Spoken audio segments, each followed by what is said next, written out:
Okay, we're going to talk about transformations of exponential functions, and fortunately they follow all the same patterns as transformations of other functions do. It's basically the same idea. So let's really quickly go through this. Transformations. So we have transformations just like we did before. If we were to take some kind of a exponential function, b to the x, and we were to add some kind of a constant to it, this is going to be a vertical shift. That's going to shift up c units.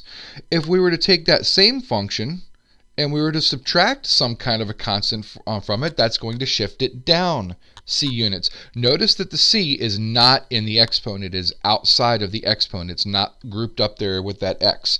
So these are going to be a vertical shift. It's basically just going to slide the entire function up or down by c units. So the top one would be up c units, and the bottom one would be down c units.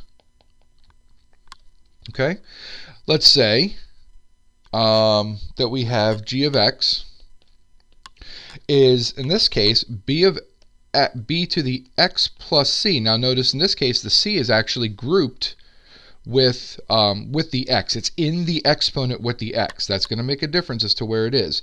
Or we could have b to the x minus c. Well, these are going to be horizontal shifts.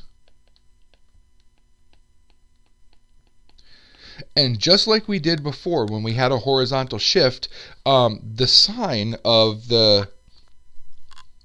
what's in there, so the x plus c, it's going to be the opposite direction. So you would think x plus c might shift it to the right. Well, it's not. It's going to shift it to the left. So because it's a plus c up there, it's actually going to shift it left c units. And then the one that's x minus c actually shifts it to the right c units.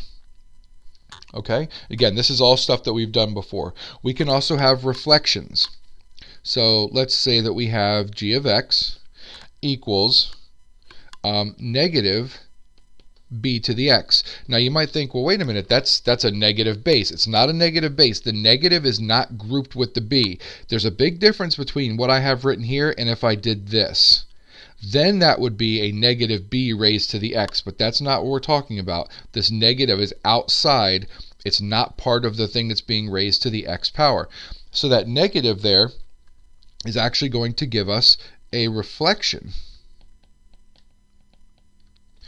And if I were to do instead b to the negative x, well, now the x part is being raised to the negative.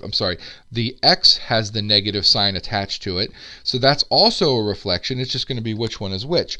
Well, if I put the negative out in front of the b, I am changing the entire function. I am reflecting it over the x-axis. I am flipping the entire y. So this is a reflection over the x-axis. Basically, it flips it upside down.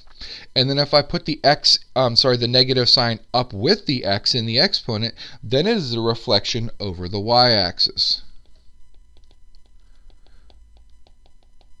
So it makes it a mirror image over the y-axis. And then I'm going to write the other two down, even though we are not going to focus on those as much. We can also have vertical stretching and shrinking, horizontal stretching and shrinking. So if we have g of x equals c b to the x, so now I've got some kind of a constant being multiplied times my base. That's going to be a vertical stretch or shrink. Vertical stretch or shrink. I'm not going to go through the criteria for that one, just letting you know that's what it would be. And then if I were to have b to the cx, so now I've got some kind of a constant being multiplied times my x, that's going to be a horizontal stretch or shrink. And again, I'm not going to run through all the criteria for that one. But those are your transformations. Okay, so let's go over a couple of really quick transformations. I'm going to try and do this on the same graph here, and we'll see how well this works. the idea is we're going to start off with 3 to the x power. I'm only going to sketch this. 3 to the x power is going to cross the y-axis at 0, 1, which is the way that all the graphs have done it.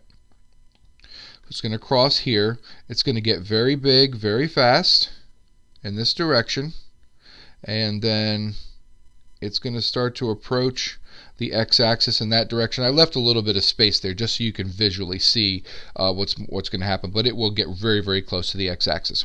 So now we're going to say, okay, what happens now if I want to find the graph of, let's say, g of x, which is going to be 3 to the x plus 1 power. Well, remember now that the exponent is the thing which is being changed. It's x plus 1. And something in the exponent grouped in with that x is going to be a horizontal shift. And it's going to be the opposite of what you see for that sign there. So instead of moving it to the right 1 unit, it's actually going to move it to the left 1 unit. So basically, the easiest thing to do might be to take a couple of points and just kind of figure out where they would be. Well, this is the easiest point to start with. If I take that point and I shift it left 1 unit, it's now here. If I take maybe this point right here and I shift it left 1 unit, maybe that's the one that hits here now. So what you should see is that basically it's going to be the same, the graph is going to look the same, except the whole thing has been shifted to the left 1 unit. So it'll look something like that. So I literally just shifted the entire graph left 1 unit. Now let's say that we have, we'll call it h of x. And maybe h of x is 3 to the x minus 2. So now what I'm going to do, because now I'm taking the original function that I drew in red and I'm going to shift it, because the 2 is not grouped with the x, it's outside. This is a vertical shift and it's going to go down 2 units. So again, I'm going to take the original point that I started with, in that case it was right there, and I'm going to shift it down 2 units. So now it's right there. And I'll take another point and I'll shift it down 2 units. So maybe it's right there. In other words, what you can see is, again, the graph is going to look very much the same. It's going to get big very, very quickly. Whoops, kind of got squiggly there. And then it's going to start to approach a value down here. Now, one thing that is going to come into play is that this thing has a horizontal asymptote. All exponential functions have a horizontal asymptote. The normal ones that we were dealing with all have horizontal asymptotes at the x-axis, or y equals 0. Well, the number that's outside here, this, represents your horizontal asymptote. So the fact that it's minus 2 means now I have a horizontal asymptote at negative 2, which you can hopefully see is what this function right here, let's draw it in blue, was approaching. It was approaching that horizontal asymptote right there, which was negative 2. Regularly, the horizontal asymptote is y equals 0. So that's just a couple of really quick examples of shifting of these functions. Okay, we have one more topic to talk about, and then we're going to do a couple of examples of application problems. We have to talk about this thing which is called the natural base.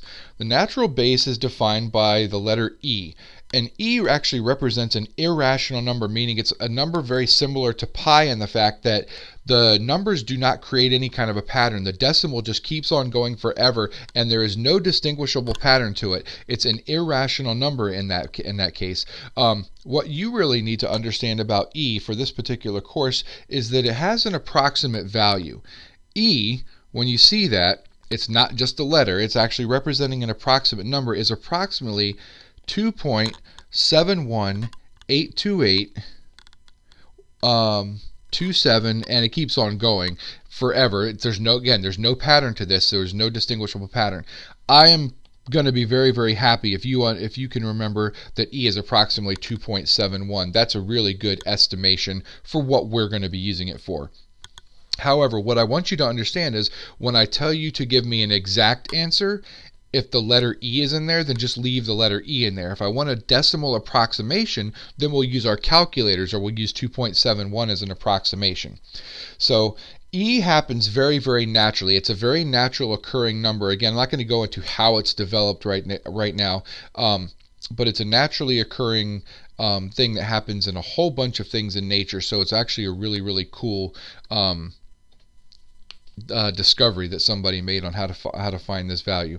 But again, for now, that's what we need to know. So now we're going to go into a couple of really quick examples of where exponential growth and decay can be used.